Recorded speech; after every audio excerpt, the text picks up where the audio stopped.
ನನ್ನ ಸಾಷ್ಟಾಂಗ ನಮಸ್ಕಾರಗಳು. ಈ ಥರ ವೇದಿಕೆ ಸಿಕ್ಕೋದು ಬಹಳ ಅಪರೂಪ. ಆದ್ರೂ ಏನೋ ಒಂದು ಖುಷಿ. ಪ್ರಶ್ನವ್ರು ಬರ್ತಾರೆ ಅಂದೇಟ್ಕೆ ನನಗೆ ಗಾಬರಿ, ಎಲ್ಲಿ ಬಾಯಿ ತಪ್ಪಿ ಏನು ಮಾತಾಡ್ತೀನೋ ಏನು ಅಂತ. ನಾನು ಅಷ್ಟು ದಿವಸದಿಂದನೂ ಚಿತ್ರೀಕರಣದಲ್ಲಿ ಭಾಗವಹಿಸ್ತೀನಿ.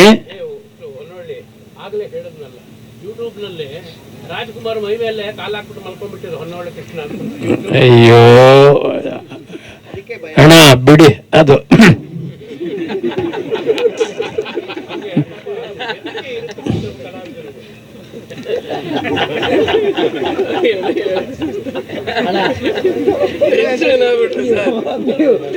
ಜಗದೀಶ ನಾಡುವ ಜಗವೇ ನಾಟಕ ರಂಗ.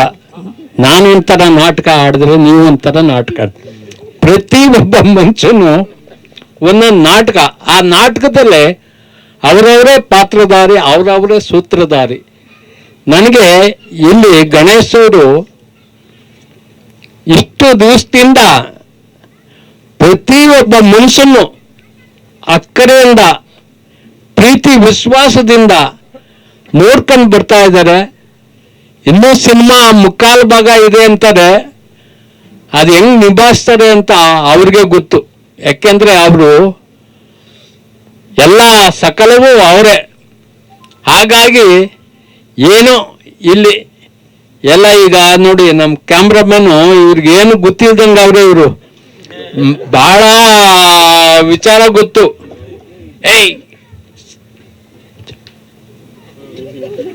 ಆಕ್ಷನಲ್ಲೇ ಎಲ್ಲ ತೋರಿಸ್ತದೆ, ಕಿಡ್ಸ್ಗಳೆಲ್ಲ ಮಾತಾಡಲ್ಲ. ಆದ್ರೂ ನನಗೆ ಅವ್ರನ್ನೇ ನೋಡ್ತಾ ಇರ್ತೀನಿ. ಏನಾರು ಕರೆದ್ರೆ ಏನು ಅಂದ್ರು ಅಂತ.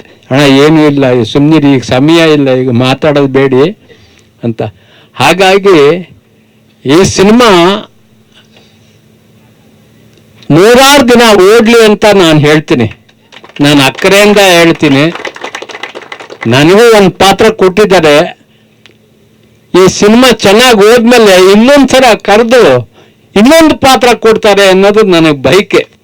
ಹಾಗಾಗಿ ಎಲ್ಲರಿಗೂ, ನಿಮ್ಮೆಲ್ಲರಿಗೂ ಭಗವಂತ ಆರೋಗ್ಯ ಭಾಗ್ಯ ಕೊಡ್ಲಿ. ಮೊದಲು ಆರೋಗ್ಯ ಭಾಗ್ಯ, ಆಮೇಲೆ ಬಾಕಿದೆಲ್ಲ. ಹೇಳ್ತಾರೆ ಅನ್ನದಾತರು ಇವ್ರು ಅನ್ನದಾತರು, ಇವ್ರು ಅನ್ನದಾತರು, ಎಲ್ಲರೂ ಅನ್ನದಾತ್ರೆ. ಯಾರು ಏನು ಕಮ್ಮಿ ಇಲ್ಲ. ಏನು ಭಗವಂತ ಕೈ ಕೊಟ್ಟ ದುಡಿಯೋಕಂತ, ಅದನ್ನೇಕೆ ಎತ್ತುವೆ ಒಡೆಯೋಕಂತ ಹಾಗೆ ಹೇಳೋರು ಅಲ್ವಾ. ಅದು ಇವತ್ತಿಗೂ ನಾವು ಅದನ್ನು ಆಲಿಸ್ತಿದ್ದೀವಿ, ಪಾಲಿಸ್ತಿದ್ದೀವಿ. ಭಗವಂತ ನಿಮ್ಮೆಲ್ಲರಿಗೂ ಆರೋಗ್ಯ ಭಾಗ್ಯ ಕೊಡ್ಲಿ ಅಂತ ನಾನು ಹೇಳೋದಕ್ಕೆ ಇಚ್ಛೆ ಪಡ್ತೀನಿ.